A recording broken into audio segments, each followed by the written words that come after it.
The GMen Show number 36. I can see clearly now. Yeah, it's the GMen Show. Talking fruit, tech, and ego. Hot takes, cold coffee, still hitting every keynote. They roast your phone. No. They roast each other. Tips, rants, one after another. Is that a feature or just a bug? Either way, it gets a shrug. GMen Show. Turn it up. Let the fanboys know. Questions, rants, or a nerdy confession. Call in now. Join the obsession. 703-828-46777. 703-828-46777. Yeah! And welcome everyone to the G-Men Show. I'm Guy, finally, and he's Dave. I'm Dave. Dave. And it doesn't start with a G, but we'll work on that. There's got to be some alternative spelling to Dave that has a G in it, but I can't think of what that would be. Last name anyway. Yeah. Oh, well, that's true. That's true. Is it possible to look into our crystal balls, no pun intended, and determine what Apple might bring to the table in iOS 27 by looking at its existing disability features? I guess that's what we're going to talk about this time. Yeah. Dave, how are you, sir? I am doing great. Glad to be here always with you. And thank you. It's Mother's Day. Happy Mother's Day to everybody out there as we're recording this. As we record this, it is Mother's Day. Yes. It won't be out until Wednesday. That's all right. But yeah. To all you mutters out there. Who was it that did that? Tangent time. Who was it that did that song? Hello, Mudda, Hello, Fada. Oh, yeah. I forgot. Oh, wasn't it a comedian? Yeah. Oh, definitely a comedian. But, and for those of you who don't know what we're talking about, don't worry about it. It really doesn't matter. Other than doing your fantastic show In Touch with iOS, which you are so kind in letting me join you every week, what have you been up to? Well, actually, I've been doing 5 shows. This will make number 6 this coming week. So, wow. My own, obviously, you just get on the show and don't have to think about anything. But my show's been good. No, I've been having a great time. With Marty, with the Neo Notebook has been just a great show we've been doing. Just because MacBook Neo is just hot as heck right now. It really is, and it's not slowing down. No, it's not. And what else? What other shows? Vision Profiles with the Vision Pro, and then of course with Chalk and Mac Voices Live, and another great show, which I don't we've been doing on often enough. Yeah, you need to come on more. And then when we do the British Tech Network, I hooked up with that a while ago with Patrice. She's awesome, and Chuck and Jeff, the Mac Show, and we have a lot of fun doing that. And that's Friday morning, so I kind of sneak on during work hours. So, and I've been speaking at some Mac user groups too. I just was at the Naples Mac user group a couple weeks ago, and that was a lot of fun. Well, didn't you just do one in California as well? I did Silicon Valley. That's a small group, but they're really nice people. And oh my gosh, the Naples group is huge. What's the Naples group? Is that in Florida? It is in Florida, but it's all virtual now, so it really doesn't matter where it is, honestly. That's a huge group. They have over close to 600 members. It's crazy. Yeah, I used to belong to the Washington Apple Pie, which I don't believe is still active. I think I think it shut down. Yeah. Like many of them, just like the Chicago group did. Yeah, that was a great group. They had their own. It went from monthly to quarterly, and then just kind of disappeared altogether. This big newsletter, not really a newsletter. It was almost like a magazine. And twice a year they had this thing. It was called the Garage Sale, and they rented out this. It was like a basketball court in a local community college, and people would just bring like all their stuff and try to pawn it off onto other people who eventually would have to find space for it in their garages or whatever. Pretty much. Yeah. And I really enjoyed that group. And then it all just kind of faded away, which that kind of sucks. Like all Mac user groups, and not all, but many. Yes. And, I don't want to say the internet is to blame, but it was right around the time that not just the internet was getting big, but high-speed internet started to become a thing, that a lot of the user groups, because it was no longer necessary to go to these groups and say, I've got problem XYZ. Can one of the experts here fix it? When you can just Google it, and there's something to be said. ChatGPT it. Yeah. There's something to be said for finding out information almost instantaneously, but at the same time, you lose that human touch, that being able to take your machine and put it in front. Put it in front of someone who has the knowledge to do something with it and see what it is that they do. And it helps you to figure out not only that, but maybe other stuff that you may want to think about. And that's become a lost art for the most part. And that's too bad.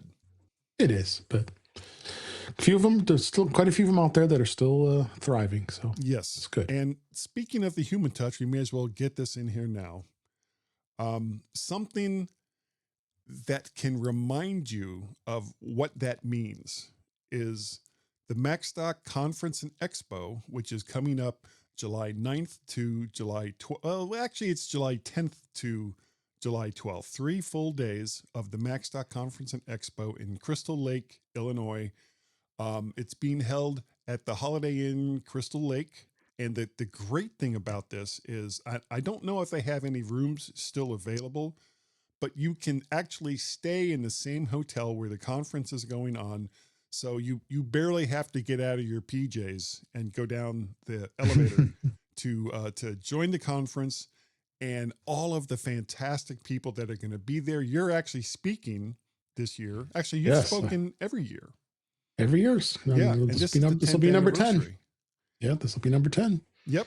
And this is, and I've said this before, it really reminds me of the camaraderie and the closeness that you could get when you went to the Macworld Expo, at least in the press room, because there was a whole bunch of people there with so much knowledge. And if you had an issue or whatever, you could just go up to someone. Well, this is kind of the same thing. Just because someone is speaking, it's not like they're standing on this pedestal and going, "Oh, the hoi polloi are here to listen to me." It's everyone is approachable. So questions, answers, corrections, whatever it is that you want to do with your Mac or your phone or whatever kind of device that it is that you want to use, you can find an expert there and they'll help you. It's not even a question. You can talk to everybody, and it's such a great show at a fantastic price for a conference like this. And I highly recommend that you look it up. It's the Macworld. No, it is not. It is the MacStock Conference and Expo.com in Crystal Lake, Illinois. MacStockConference.com. Say that again. MacStockConference.com is the MacStockConference.com. And yes, and there's hotel rooms still available. I just checked. Oh, fantastic! If you go, you'll try to go every single year. That's how fantastic this is. A lot of people do. I know that I usually save this for the end of the show, but the conversation was just kind of flowing in that direction. So it's like, okay, well, let's just talk about it now. I see here that. Do you have a discount code, by the way? Sorry? Did he give you a discount code? No, he didn't. What's your discount code? You'll use In Touch at checkout. You'll get $50 off the tickets. And so don't forget about the eCam. Right. One other thing that they're doing this year is they're getting Doc Rock and Katie from eCam to hold a day-long session on using the eCam live. No, it's just called eCam now. Yeah, it's just called eCam now. And I was trying to think of a way to describe it. It's live streaming software. It's the best. You can live stream to multiple destinations at the same time. I've tried it the other day. I was going to both YouTube and Facebook, but there's like links to all kinds of different type of streaming platforms that you can do it to. The other cool thing is you can set up not only landscape, which is probably what most people are looking at right now, but also kind of a vertical layout as well. And it records them both at the same time. So you don't have to, crop video and spend all that time working in post to try to get a vertical layout for something like TikTok. You can just, it's just right there. So Ecamm software is fantastic. They are not sponsoring the GMen Show, though I am open to such a conversation. But they will be at the MacStock conference on July 9th. And they'll probably be there for most of it, is my guess. Oh, they will. Yeah. Doc and Katie will be hanging out. They'll be networking. It's really called the Creator Camp, the Mac Edition, because they just had a Creator Camp in the UK just not too long ago, and I was watching from afar. But it looks like they're having a blast, because that's like a 2 or 3 day event. So it's this one's just like a 1 day event. So it's going to be a lot of fun if you're into it. I mean that's me too, for sure. It's extra costs. It's in addition to the normal MacStock conference, but that's okay because it is sponsored by them and it's their event. So, but that's okay. It's going to be a great time. And if you're looking or thinking about starting a podcast, I think this is a great thing to look at, or enhancing your podcast. And I was dumb and had a license for it for like 2 or 3 years and hardly ever didn't use it at all. And then all of a sudden, what am I doing? I got to use this thing. Yeah, when it first came out, I was using you were doing StreamYard, right? StreamYard, yeah, and it was okay. It did everything that I needed it to do. And then I think it was last Christmas, they had this like super discount. Right. For a year-long subscription. And it was okay, because I know I tried to set it up once and it was like, I don't get this. I don't understand how this works. And then I talked to somebody who had kind of played around with it. They weren't an expert either. And then when I looked at it again, it all kind of clicked into place. And it was like, oh, I get it. I get it now. And now I'm flying through it. I've got so many different types of setups for depending on how many people that I might be talking to. Though this particular setup right now is the one that I use the most often. I currently don't do like a multi-guest show like you and Chuck do with In Touch with iOS and Mac Voices. Though I am not opposed to it either. And I actually used to do one called Mac to the Future. And you were part of that as well. Yeah, then I was part of that. That was a lot of fun. And we did have a good time with that. And with StreamYard, it was good. There's so many other platforms, but Ecamm is really becoming up and coming. So you guys should check it out. Yeah, I struggled mightily. StreamYard did okay on that, but it wasn't the same kind of experience as what you get with Ecamm. So, if I do another panel show, this is definitely what I'm going to use. I see here that you have something that's working great. What is it? As far as what? It says that you have a microphone that's working great. Oh yes, my Rode. I've been using this. I had the original Rodecaster, the Rode Pod mic, and then had a little bit of a little bonus gift from work. So I said, I'll buy. I've been wanting the USB one for a while.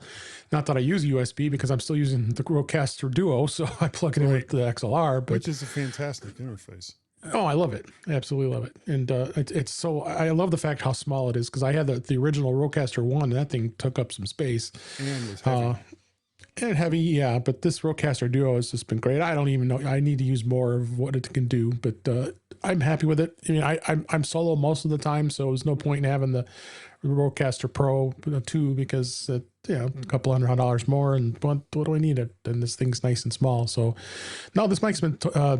sounded really good.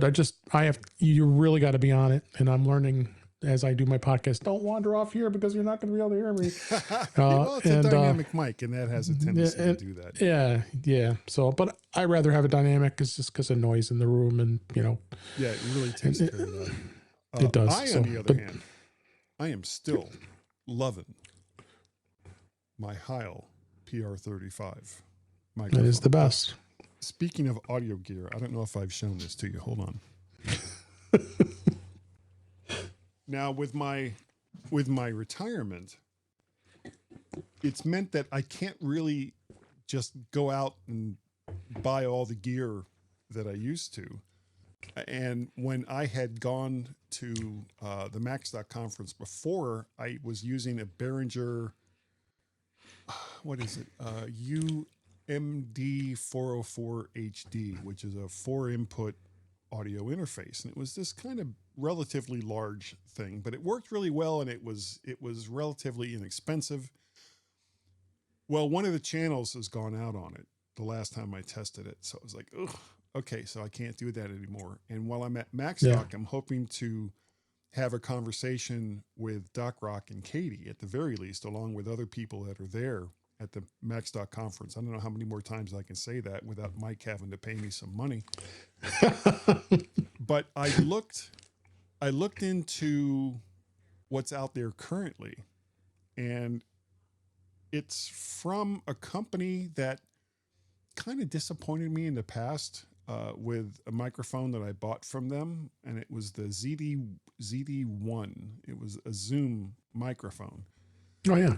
But I'd done some research, and this thing has been getting like awesome reviews from people that I trust. And when I got it, I looked at it, and this is it right here. Yeah, I got the smaller one. Yeah, this is the Zoom PodTrack P4 Next. And as you can see, it's super tiny.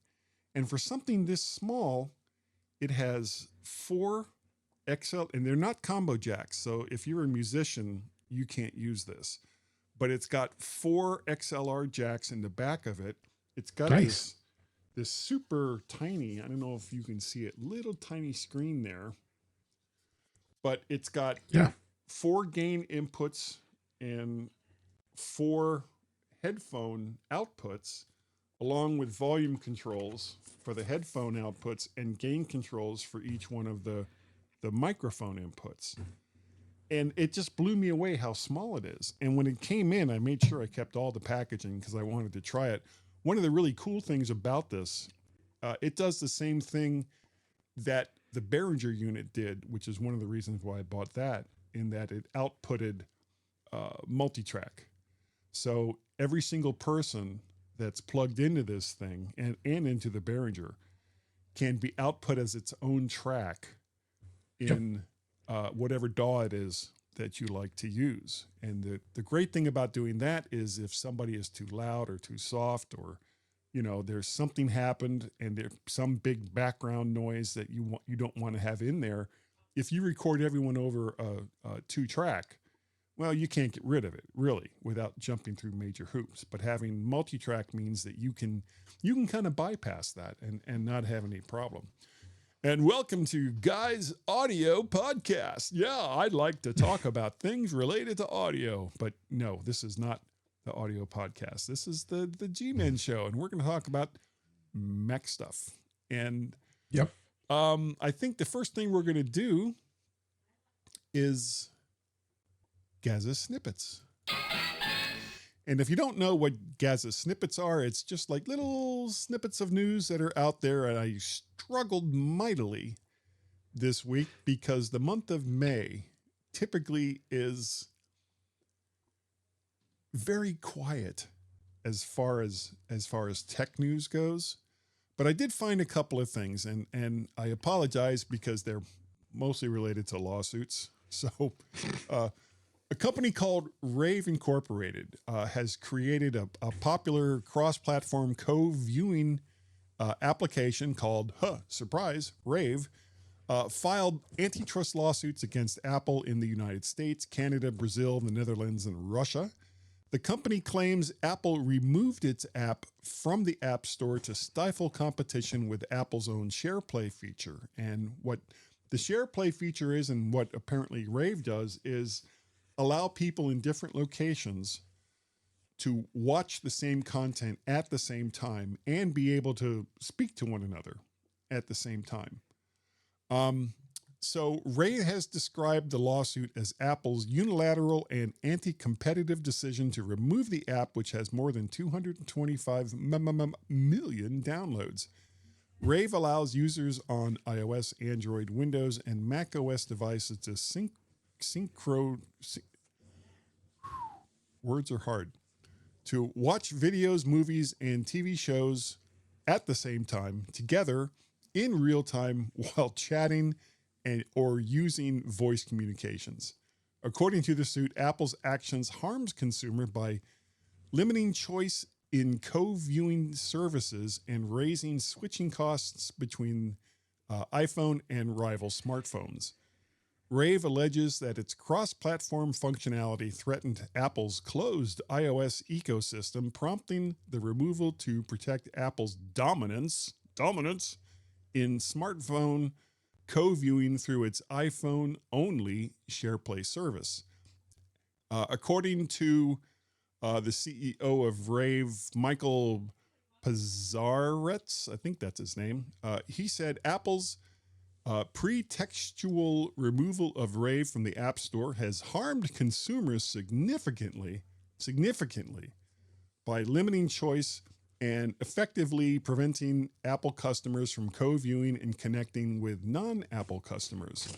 Apple's actions denied users across a product that they enjoy, disrupted the communities built on Rave, and impaired Rave's ability to compete fairly based on the strength of its product. He also added that the case extends beyond Rave, warning that unchecked gatekeeper power by platforms like Apple discourages innovation across app developers. As long as Apple's gatekeeper power remains unchecked, no developer operating within Apple's ecosystem can ever be secure. Rave is seeking restoration of its app to the App Store in the relevant jurisdictions and remedies to promote fair competitions for developers and greater choice for consumers. Now, as I recall, when Apple was talking about SharePlay, that there was a lot of noise from content copyright holders who felt that this was violating copyright law because people who hadn't purchased the content would be able to view it remotely. Not so much people in the same room, but viewing it remotely on other devices. I don't know if that is part of this. Do you know anything about this, Dave? I don't think it's part of it. I mean, it itself is legal. I just don't think it's usually allowed. And I think most content creators will make the decision to say, hey, we don't want you to be doing this, or yeah, that's fine.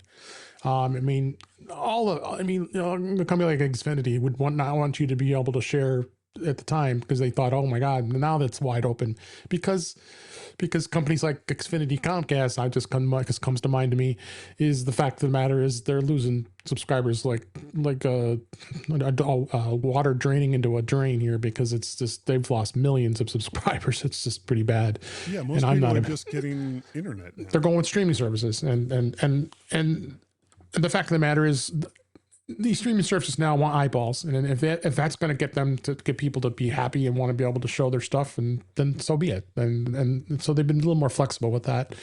It's just like when I share something with the iPhone, like I use an app called Bezel that allows me to share an iPhone and be able to present to it, but as well as you can use it to show your, like, let's say your Apple TV, you can actually share it onto your computer, what the Apple TV interface is, and be able to show it that way. So the fact of the matter is they want to be able to share this content, and getting eyeballs to watch this content is very important. You want people to watch shows and they become popular, and but I don't see this being as huge of a deal. I haven't heard much about it lately because I just look in ChatGPT, look see if there's anything that's been potential legal battles. But to streaming that stuff, but that's going to be an ongoing thing forever with copyright. Yeah. And there's one that's been going on forever. That's part of the next story. Yeah. What do you think of the lawsuit in general? Not so much do you think they have a case, but would you agree or disagree with what Rave is saying? I mean, I agree to a certain extent. I think I think it is important that they want to be able to have the right to be able to show this stuff, and then also have the right to say, "Hey, Apple, I don't want you to be doing that." But Apple has got that strong ecosystem they keep in place. They keep some things locked down, and Apple is Apple. I know it doesn't make everybody happy, but I like the fact of the matter is that Apple keeps things secure, and that's why they're careful what the content goes where and why. I mean, they've gotten a lot more lax, or actually I should say more flexible with it lately. I don't think they're as strict with it as they were in the past. Forced to, really. I mean, the way the industry is now. I mean, there's no way that you can be like that anymore. I mean, just like good examples, Android versus iOS. They're opening the platforms between each other with messaging and all the other things that they were so strict on that. So, but yeah, I think they got a good point, but again, lawsuits they get tiresome after a while. They really do.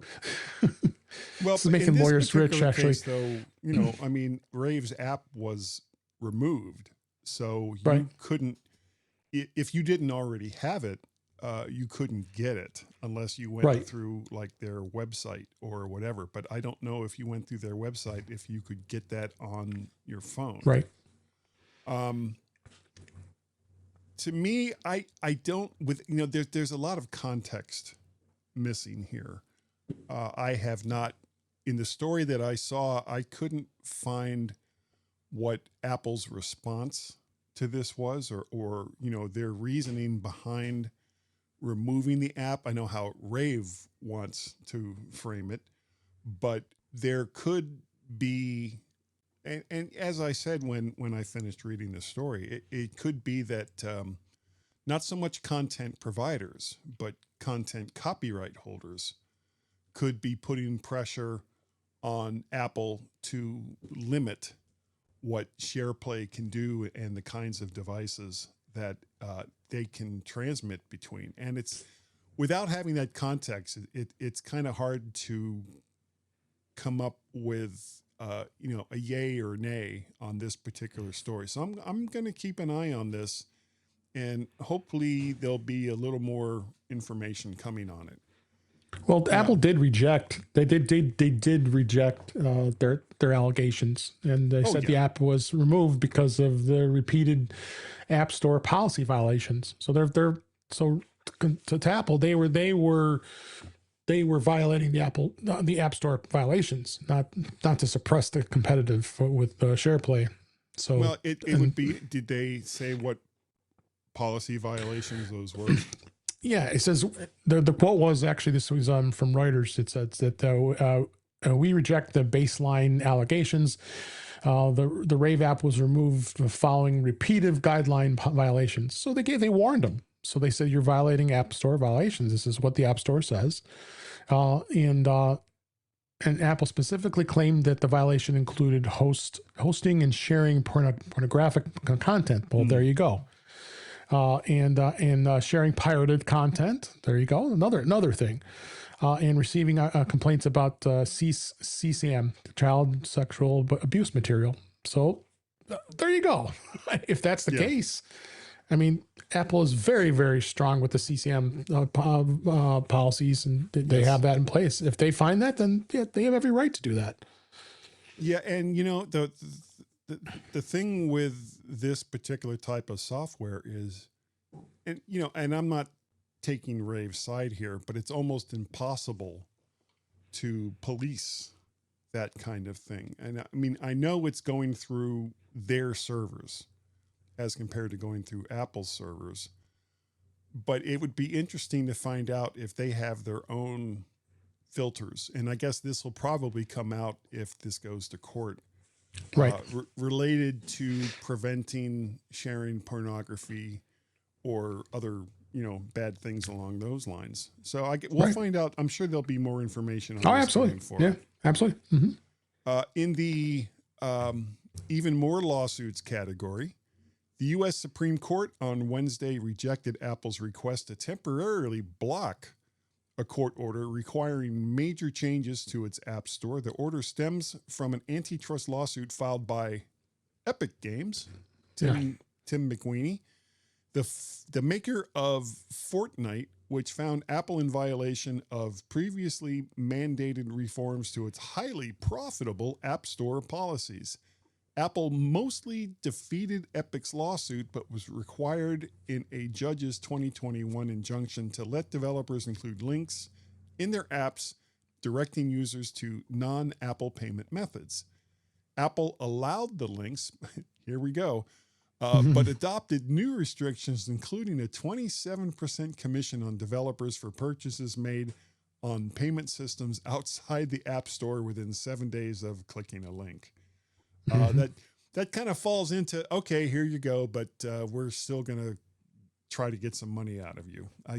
This is the kind of thing where it's like, all right, we're going to follow the spirit of the law, but not necessarily the way it was meant to be. Yep. All right. And finally, in the don't do it, Tim, the Trump administration plans to invite Apple CEO Tim Cook and CEOs from other companies like NVIDIA, Qualcomm, Exxon, and Boeing on a trip to China next week. Trump will apparently focus on building his relationship with Chinese President Xi Jinping during the May 14th and May 15th meetings. Treasury Secretary Scott Bessent, United States Trade Representative Jamison Greer, and U.S. Ambassador to China David Perdue have been suggesting CEOs for Trump to invite. It will be the first U.S. presidential visit to China since Trump's 2017 visit. Considering the way that Trump pretty much, he didn't throw Tim Cook under a bus, but he was not exactly flattering in his description of his relationship, if any, to Tim Cook. One of these, he's like a dog. He didn't say it like this, but it was basically like a dog following on his heels. And considering that Tim Cook is about to step down as CEO, I see absolutely no upside for Tim Cook to go to China with Trump. What do you think? Yeah, I'm not big about talking about politics, to be honest with you, but it is what it is. Tim is just keeping that relationship open with Trump because it helped with the tariff nonsense, and that's all. I'm going to pretty leave it as that because it's just yeah. And actually, I've got one more, and this is in the "It's a Trap." Apple continues to work on a pendant with cameras for release as early as next year, according to the latest words from Bloomberg's Mark Gurman. In a report today, Gurman said development of the all-new wearable accessory trails AirPods with cameras, which have apparently reached an advanced testing stage. I do not understand the point of this to me seems more like one of those things that Apple leaked to find out who's leaking information to some of these news sources. So they give it to a certain people, and then they can narrow down where these links are coming from. This does not seem like a product that Apple would release. Yeah. I just got Gurman's newsletter. I get it. I don't pay for it.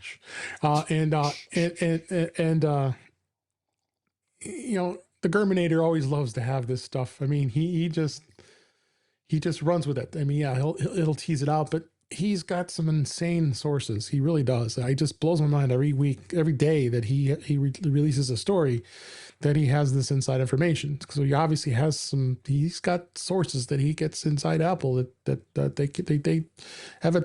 You know, you got to think about it. Apple, what, 30,000 plus employees? It's a huge company. Yes. How do you plug the leaks? And I think Apple's become a little more lax with it. It's back then the Steve Jobs days when shutting things down, but it is what it is. I mean, I think anything, the world's changed, and by doing those kind of leaks, it does get people more excited about their products. And look at where it is. You look at the results. I mean, it doesn't hurt, let's say. No. As far as the product goes, I'm not surprised. I think the fact that the glasses are the big thing right now, you know, with Vision Pro and with expanding on what the Vision Pro is going to be. You know, there's so many debates about the Vision Pro and with that, the same thing with this. This is a camera. Putting it in the AirPods, I'd be curious to see.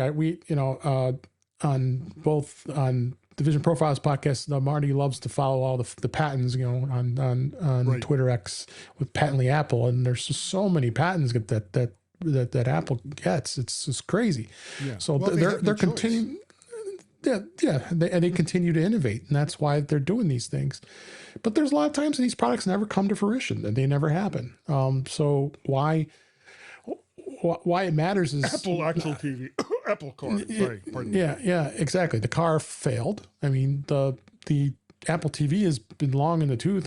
They still haven't made a decision what they're doing with this. This thing is 4 years old now. Like an actual Apple TV. Yeah, the TV itself. TV. Oh, yeah. That was another rumor too. I'm sorry, I didn't think of that. Yeah, you're right. The TV was rumored, but they were smart. I think they're smart to stay out of that business because look at all the companies that are doing TVs now. The Panasonic just got out of it. They're having someone else make their products. Yeah, because it costs too much money. I mean, I just bought a 55-inch TV sitting next to me here. It was like $400. I mean, the TVs are just there's no room for any profit on that in that world anymore. They're just TVs they're a dime a dozen these days. Yeah, the other thing is, what kind of innovation could Apple bring to a product like a TV or this pendant or whatever it is that someone else isn't already doing? I mean, to just slap an Apple logo on a same old type of product is not the way that Apple usually does things. You know, there's usually some kind of catch, some kind of, you know, something that Apple is putting in a product that they release that differentiates it from everything that's already out there. I mean, even going all the way back to the iPhone. You know, when the rumors started about the iPhone, people were saying, well, there's already a lot of companies that make iPhone. You know, Apple can't really, you know, this is a waste of time. Apple can't bring anything that's new or innovative. And even after it was released, companies, you know, Steve Ballmer from Microsoft. Took right out of my mind. Mobile, look what happened. Their mobile service went away. But Microsoft's gone in a different direction anyway, so it doesn't matter. So, and BlackBerry was another one. They didn't innovate, they didn't react, and look where they are. Yep. All right. That's kind of all I have for the snippets this week. And we're going to go on to the main topic, and we'll see where this leads to. Apple already does well in accessibility by building lots of useful tools directly into the iPhone instead of relying on add-ons. Apple's accessibility settings include features like VoiceOver, Magnifier, assistive access, touch accommodations, live listen, focus filters, and customizable controls for buttons and gestures. This doesn't mean Apple is perfect. Some of the biggest gaps are consistency across apps, fewer steps for common tasks, and more reliable support for blind, low vision, deaf, and motor impaired users. Some of the common complaints are app support is still uneven, which is why clearer accessibility labels and being better in-app consistency, words are hard, matter. VoiceOver and Braille workflows are powerful, but they still need another navigation and fewer friction points in daily use.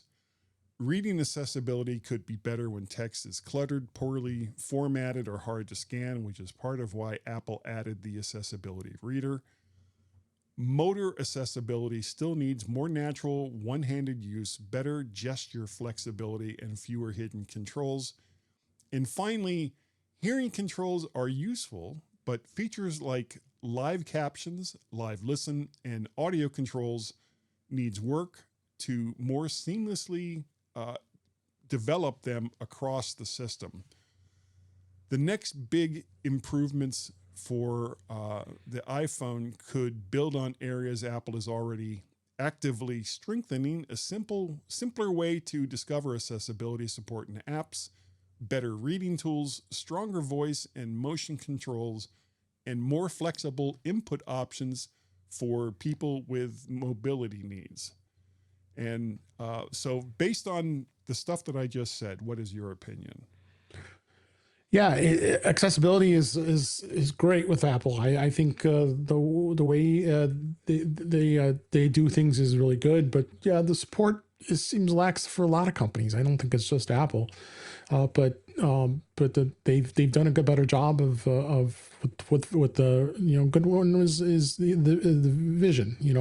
I was getting some procedures done on my eyes, and and you obviously have your challenges too, Yeah. and I think the fact of the matter is you have a built-in zoom you can set up, and because I wanted to look at something, and I'm still struggling until it cleared up. So, but there is so many great things, even tools that if you're not having a disability to use, that we use all the time, like the magnifier is another one that we use, that everybody uses. I mean, so Yes, Apple's done a great job with a lot of this stuff, and I don't see where this is going to get any worse in the way Apple goes with the accessibility. But I think they've done a gosh darn good job. I mean, look at Android. I don't know.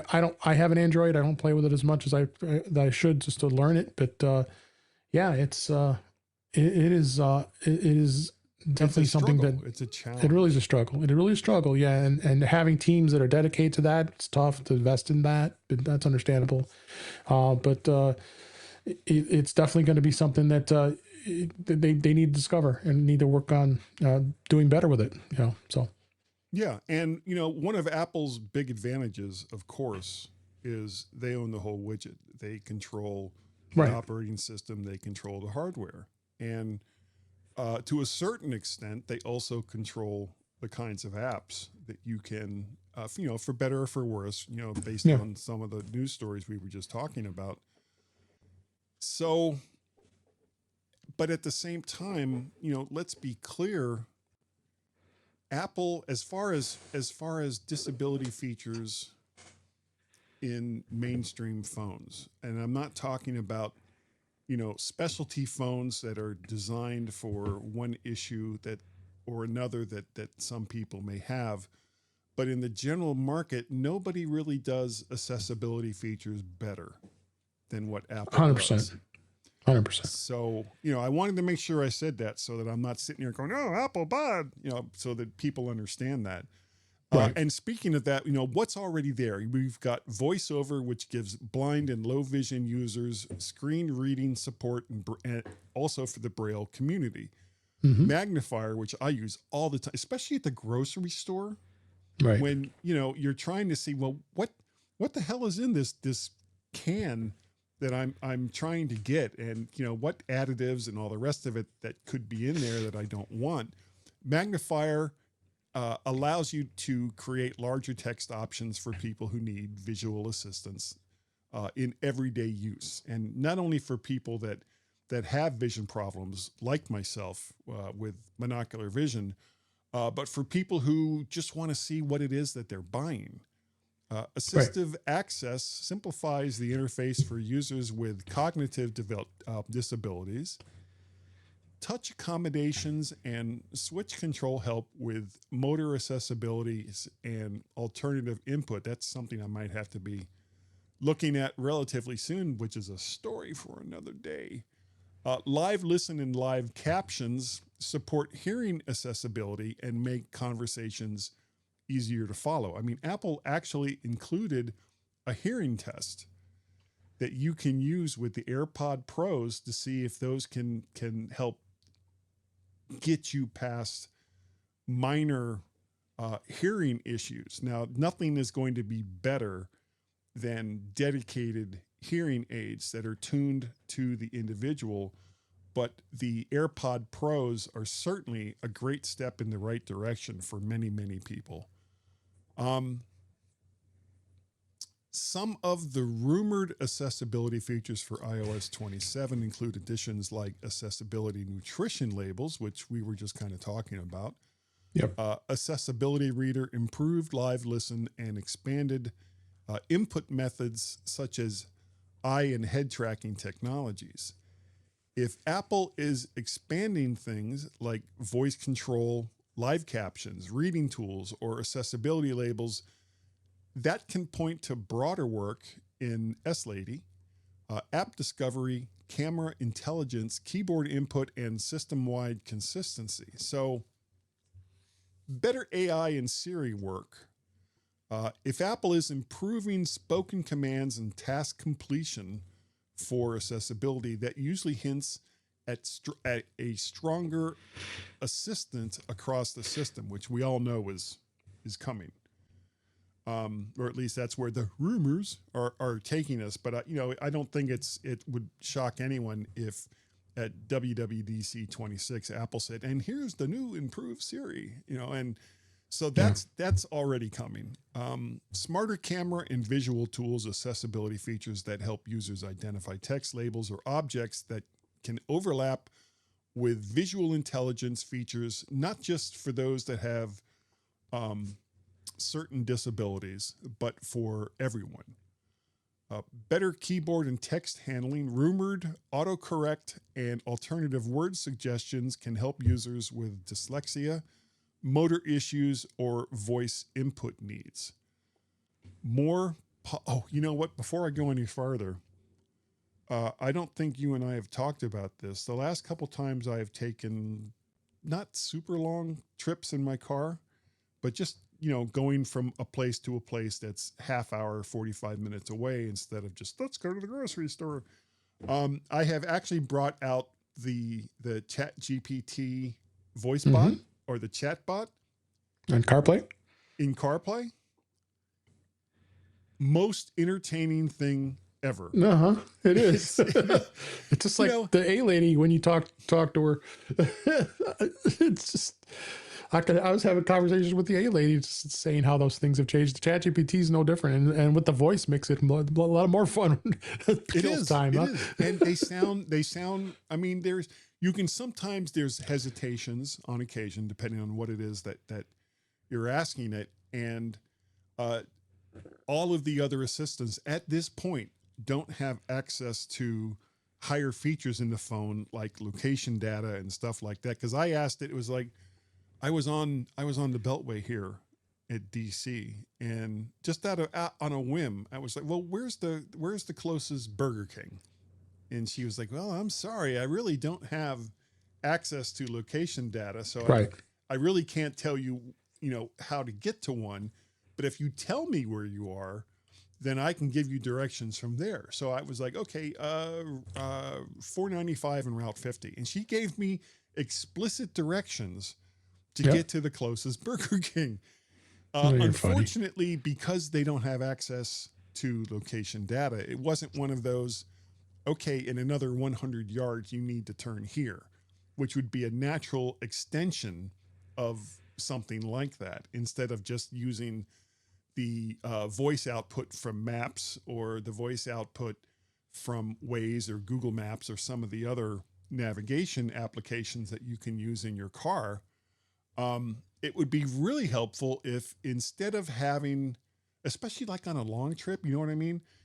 Instead of having that map up there on the screen the entire time, because if you're going on a long trip, you basically know where it is that you're going to get off and the things that you're going to do when you get close to that area. But on the way, if you could go, I would really like to know where the closest gas station is, and name a specific brand or a particular restaurant or whatever. And if ChatGPT and some of the AI chatbots had access to location data that you can specify, I'm not saying just broad access to Apple services, but if you could give it like an audible yes or no, that would be really, really helpful. You could just say, okay, well, for now, for the next hour, turn on location services for this particular application. Then you could do things like, where's an Arby's because I need a Jamocha shake, or something along those lines. And it could take you there. Or where's the nearest bowling alley, or the nearest grocery store that has cheese puffs, whatever it is that you're looking for, a way to get there using location services so that it'll, help you in your path forward. But moving on from that, I know I kind of went off on a tangent there, and I apologize. More polished navigation and app consistency. Accessibility updates often require Apple to clean up UI behavior, which can spill into broader iOS quality improvements. That's very true. And this is one of Apple's strengths, stronger health and wallet workflows. Scanning labels, passes, or documents can benefit accessibility users first, then become mainstream convenience features. Though in this case, it seems like from what we're hearing in the rumors that these are going to be more mainstream convenience features. Now, you've heard all those same rumors, Dave. What do you think? Yeah, it just continues to just blow my mind the way this stuff is with the changes and such. I don't know much else I could say on that other than it's something that has to evolve even more, Yeah. So, in other words, disability features can hint at where Apple is investing in the whole platform, not just specialized tools. Right. Now, Apple has already made accessibility a core part of the iPhone, but the next leap is making those features easier to use, easier to find, easier to trust across maybe even third-party apps like maybe Waze or ChatGPT, chatbots, Amazon's A-Lady, things along those lines. Yep.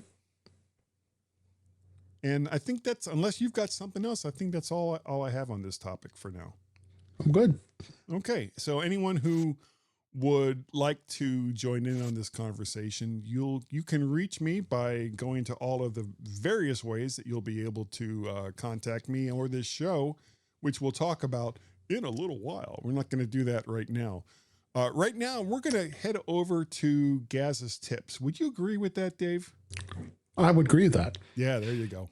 Gaz's snippets, headlines fly, we just clip it. Bite-sized buzz, you won't miss it. Hey, tap in quick, Gaz's snippets blinking, you get the gist of it. That was actually not what I had intended to use. That was one I made with Suno. What? Oh my goodness, that was not what I intended to do. But that's okay. That was one that I made in Suno as compared to the one that we normally use. A good Apple News tech tip is to tune your feed by following topics and channels that you actually read, then liking or disliking stories so that the app learns your preferences over time. That makes the Today For You feed much more relevant and will cut down on the noise. Do you do anything like that, Dave? No, not too often. As far as the new, Apple News, yeah, I should use Apple News Plus more. I've had a subscription for years with the Apple One bundle. It does do curation very well, and I get the email every day, what the latest news is, and yes. It is a good idea to do that. I'm still sporting the old RSS feeds and looking for news every day with that. But Apple News is a good resource as well, and you can narrow it down to a lot of the tech that we look at. Yeah, I know one of the ones that I use as an alternative is Net Newswire. Okay. Yep. I use that one, or News Explorer is one I use because it's part of the SetApp subscription that I have. Okay.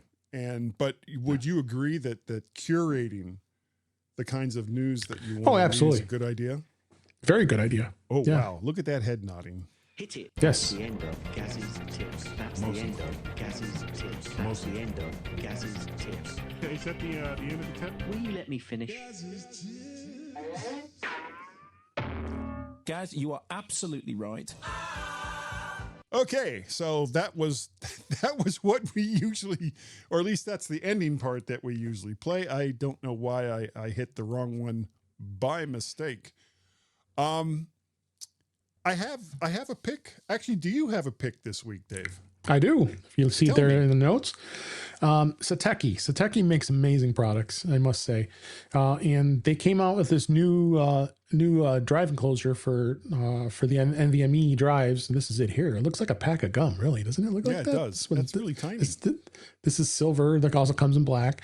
It's called the DotDisk, and it's at 80 gigabytes speeds per second solid state enclosure.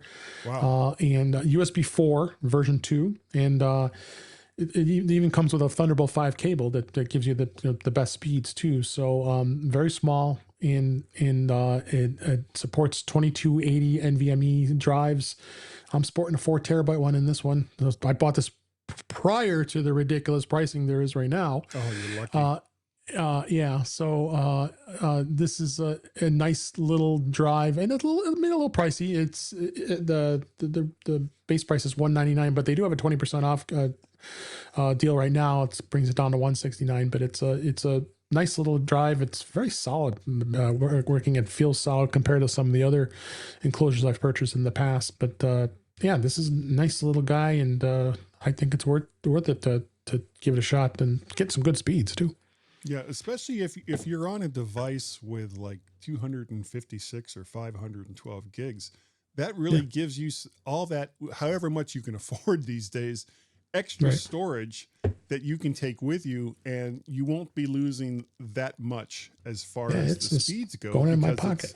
Yeah, and it's using USB 4 speeds, which is really, really fast. Yeah. So that's a great pick. Mine is a little more ridiculous. It's called Thank Goodness You're Here. It's a silly, fun game in the Apple App Store for $19.99. You've got this little guy who runs all over the place and has to do these just completely Monty Python-esque types of tasks for other people. And it's, everyone has, I'm guessing that the developer is from the UK, just based on the voices that are used. It's a little pricey at $19.99, but it is lots and lots of fun. And I've enjoyed playing it. If you'd like to support the show, you can do so by going to ko-fi.com, and then using the link that these links will be in the show notes. The username is MacParrot. You can also go to PayPal and do the same, paypal.me/MacParrot. PayPal at PayPal. And yeah. So on the social side, I've got 2 new audio, like some audio feedback through our Google Voice number from longtime listener to the show and great friend, NC Greg. And are you ready for this? This is Greg. I'm ready. Here he goes. Hey guys, Greg from Hi. North Carolina here. Hi, Greg. I'm about 10 or 11 minutes from the end of GMen 35, and Guy was going through the feedback, and somebody left a message that he said he didn't really understand. They said the tall guy that walks and the parrot sketch, these are Monty Python references. The Dead Parrot sketch, The Ministry of Silly Walks, both starring John Cleese, who I think is very tall. So, Yes. Come on, guys. You need Tall? to be up on this stuff if you're going to have any geek cred. And Lord knows that's about all you got at this point. Have fun. Great show. That's true. That is true. Yeah, I kind of missed those references in the email feedback that I got from last week. Thanks for pointing that out, Greg. And I got one more, and here it is. Nice. Hey guys, it's Greg from North Carolina. Hi, Greg. I'm a little less than 5 minutes into the 35th edition of the GMen podcast. Fine podcast. Thank you. And Gaz was talking about his wife returning and said that, she didn't fly direct from Boise because you can't fly direct from Boise to anywhere. But he said that she had a layover in Minneapolis. Doesn't that mean she flew direct from Boise to Minneapolis? So you This really is true. can't fly direct to Boise from somewhere? Anyway, just thought I'd ask. Great show, guys. Have fun. Well, that's actually a misnomer. You see, the way it works is the plane flies low and slow over a flat area in Boise, and then somebody on a motorcycle just kind of goes up and gets on a ramp and gets you onto the plane, and then when you get near wherever your connecting flight is going to be, you parachute out and then just drop right down to the airport. So yeah, that means that. No, you can't get to Boise. I'm kidding, of course. Boise does have... There's nonstop to Chicago. Yeah, there's a nonstop to Chicago. I believe that there's also flights that go to Dallas and Minneapolis and probably some places over there on the West Coast. But as far as getting directly to Boise from the East Coast, I am not aware of any flights that go directly to Boise from the East Coast. And I mean, I get it. It's a small airport. It's a relatively small market. But it would be nice at some point to be able to say, I need to go to location X, and then be able to get on a plane or, something that isn't a bus and go there directly. I mean, you can't even get to Boise by train anymore. You have to take an Amtrak train to Salt Lake City and then figure out your way up from Salt Lake City. So, you can get to Boise from certain locations, but not from the East Coast. Thank you so much, Greg. I really, really do appreciate the fact that you continue to call in and give us these great messages. I especially, he's written quite a few, and I haven't used them lately, but he's written quite a few of the bumpers that if you listen to the audio version of this show, you'll hear one just before the main part of the show starts. And I need to use more of those. And Greg, you need to send me more of those. I would like some new ones for the GMen Show. And remember also that if you've done an Apple podcast review and we've spoken on the show about it, you need to send me an email so that you can get your Woody. And also remember that I don't pay attention to a lot of the reviews in so many of the podcast aggregators that are out there. So if you've done a review in a different type of aggregator, you kind of need to let me know about that as well. So you can send me an email for that. And in return, and Dave has one. I do. Will get something that is amazing, will change your life and make everyone around you, they might not make them happier, but it provides a filter so that you can't see their unhappiness, which is just as good. It's just as good. And it's called a Woody. And if you don't know what a Woody is, it's a big W. Sorry. No, that's correct. A big W, big O, big T, little I, little E, exclamation mark. And that's a Woody. Yes. And also, just like what Greg has done in the past, you can send us a bumper.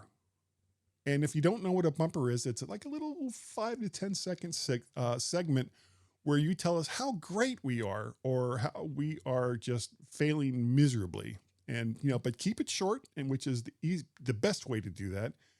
And you can say anything you want about us. And if you must use naughty words, Marcus, that's fine. You can do that. But those words will be beeped before they're put onto the show. And Dave, if people wanted to contact you and say, you have made the same mistake multiple times I have. coming on to the GMen Show, how would they do so? Well, you could go to In Touch with iOS, intouchwithios.com. That's all my work with my podcast, the YouTube channel, youtube.com/intouchwithios. I do multiple of shows here. You should come check out the Neo Notebook, which actually, as we're record on Sunday nights. Monday nights, the Vision Profiles podcast we talk nothing but Vision Pro. Tuesday nights, Mac Voices Live. Thursday nights, we record In Touch with iOS. Yep. And the Mac Show on the British Tech Network. And BlueSky, Mastadon is my social medias, Dave G65. Okay, if you would like to contact Gaz and myself, you can send us an email through the email client of your choice. And you would send that to gmenshow at iCloud.com. And if you're watching the video version, it's right down there on the bottom. If you would like to contact Gaz, he is on Mastadon and Skies of Blue as GazMaz. On Mastodon, he is GazMaz at c.im. And we are also on Twacksters and Skies of Blue as Guy and Gaz, GYANDGAZ, all one word. And if you would like to get a hold of me and tell me off on whatever topic it is that you have, I mostly spend my time over on Twackster and Skies of Blue, though I've also lately been on Threads quite a bit as MacParrot or VertShark on Twacksters or Skies of Blue. And Dave, I know this will come as a huge shock to you, but we have a Google Voice number. Shocking. That only NC Greg seems to know about. That number, because we hardly ever talk about it over the course of this entire show. That Google Voice number is 703-828-4677. Remember, if you are outside of the U.S., you have to use the country code for the U.S., which is a 1, and then the number, including area code. And you may incur charges if dialed directly. And if you missed that number when I said it before, 703-828-4677. That's right, Dave. 703-828-46 is the number that you would call to tell us off or whatever it is that you would like to do. Some of the other stuff I do is Guy's Daily Drive, which is an archive of all the ones I did going back all the way back to 2018. Tales from the AI verse, which this is becoming like a running joke. I only have 2 episodes up. I've got like 10 ready to go, but I only have 2 that I actually have up at the moment. So it's a real slow rollout. Yes, indeedy. And, this is the super sad part of the show, Dave, where it is. There's a tear that spreads down my cheek every time we come to this part of the show because we have to say goodbye. And before we go, I would like to thank each, and this is not a joke. This is very serious. I would like to thank each and every person who downloads and listens to the GMen Show for taking the time to do so. You guys are great, and we would be nothing without you. But on that note, Dave, I think that this week we were good enough, and that Dave was smart enough, and that sometimes, doggone it, wolf, people like us. Now, before we go, I'm so sorry to inflict this on you, but I've got a couple of dad jokes. Are you ready? Oh, gosh. Yes. I ordered a chicken and egg online. I'll let you know. I once had a fear of hurdles, but I got over it. And lastly, yeah, I know these are real groaners. I told my suitcase there will be no vacations this year. Now I'm dealing with emotional baggage. Time to go. Time to go. And